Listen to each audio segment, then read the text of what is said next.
Saat praktek wudhu menggunakan gayung, cara mengambil airnya dengan diciduk. Iya betul. Apakah air yang digayung setelahnya tidak menjadi mustakmal? Iya. Kenapa tidak dikucurkan, ditumpahkan sedikit-sedikit? Nah, ditumpahkan sedikit-sedikit adalah ketika bangun pertama kali dari tidur malam hari, pagi hari itu loh ya. Pagi hari bangun, maka ketika wudhu itu tidak boleh langsung masuk ciduk.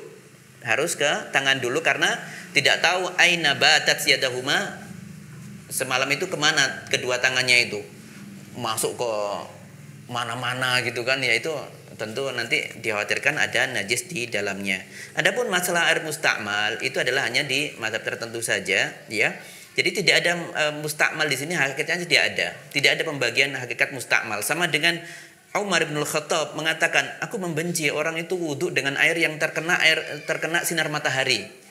Itu Umar radhiyallahu anhu. Tetapi Nabi sallallahu alaihi wasallam dalam memberikan contoh, beliau wudhu seperti yang dilakukan yang dipraktekkan oleh Utsman bin Affan. Sekali lagi, wudhu terbaik itu adalah bermuara dari 3 sahabat, yaitu Utsman bin Affan, Ali bin Abi Thalib, dan yang ketiga adalah Abdullah bin Zaid. Saya ulangi, hadis terbaik masalah wudhu dari para sahabat, karena wudhu itu banyak. Dan wudhu tidak pernah ada di zaman yang diriwayatkan pada saat masih ada Abu Bakar dan Umar. Karena mereka intens belajarnya dari Rasulullah sudah umum. Adapun setelah masa Abu Bakar dan Umar berakhir, masa Utsman di situ banyak meriwayatkan hadis tentang wudhu, dan hadis terbaik dari 3 orang ini, 3 sahabat, yaitu Utsman bin Affan, Ali bin Abi Thalib, dan riwayat dari Abdullah bin Zaid. Dan terbaik dari 3 sahabat ini adalah Utsman bin Affan. Oleh karenanya yang meriwayatkan dari Utsman bin Affan itu sangat banyak. Utsman bin Affan, sebagai penutup sekaligus sekarang ini, ketika mempraktekkan wudhu ya ikhwah, beliau ini terjadi hanya pada zaman kekhalifahan beliau. Jadi pada kekhalifahan beliau sangat gemar sekali mengajarkan wudhu. Semua diajak ke ini. Sahabat dan para tabi'in, saat itu sudah ada tabi'in ya. Sahabat sebagian sudah banyak yang meninggal, dan sahabat saat itu juga masih banyak yang ada dari kibarus sahabat besar itu masih ada. Diajak ke ini, ke Masjid Nabawi situ, beliau mempraktekkan di samping pintu masjid, kemudian beliau dalam kondisi duduk. Jadi Utsman bin Affan mempraktekkan wudhu ini tidak sekali, berkali-kali di hadapan para sahabat dan para tabi'in. Kalau ada kesalahan di Utsman pasti ditegur oleh sahabat yang lain, kan seperti itu. Ya. Dan untuk tabi'in, mereka supaya tahu bagaimana wudhunya Nabi Shallallahu Alaihi Wasallam. Beliau ketika mempraktekkan juga seperti itu, dengan cidukan, sekali, 2 kali, 3 kali dicontohkan oleh Utsman bin Affan radhiyallahu taala anhu. Jadi menggunakan cidukan, bukan di situ tidak ada istilah mustakmal. Kalau sudah menciduk kan tidak, itu sudah mustakmal. Bahkan kebiasaan orang dulu mandi jenabah saja, suami dan istri itu dengan air yang sama, bergantian, terkadang seperti itu. Ya, bergantian.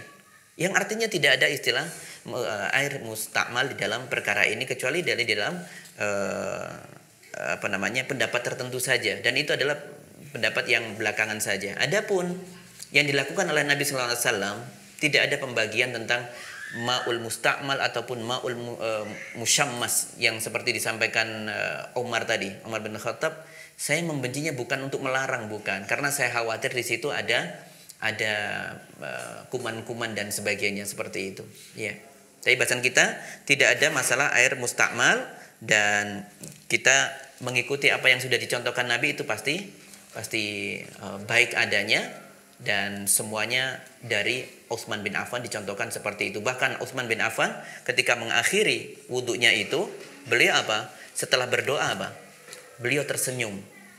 Beliau tersenyum dengan melebarkan senyumannya, melebarkan bibirnya, dan mengatakan kepada jamaah yang hadir semuanya, ikhwan sekalian, tidak ada yang bertanya kah kenapa saya senyum kali ini? Seperti itu. Kemudian mereka pun bertanya, wahai Amirul Mukminin, kenapa kau tersenyum? Ya, karena ini waktu Rasulullah SAW itu mempraktekkan di hadapanku dulu itu, saya melihatnya Rasulullah SAW itu mempraktekkan juga mengakhiri setelah baca doa itu dengan tersenyum.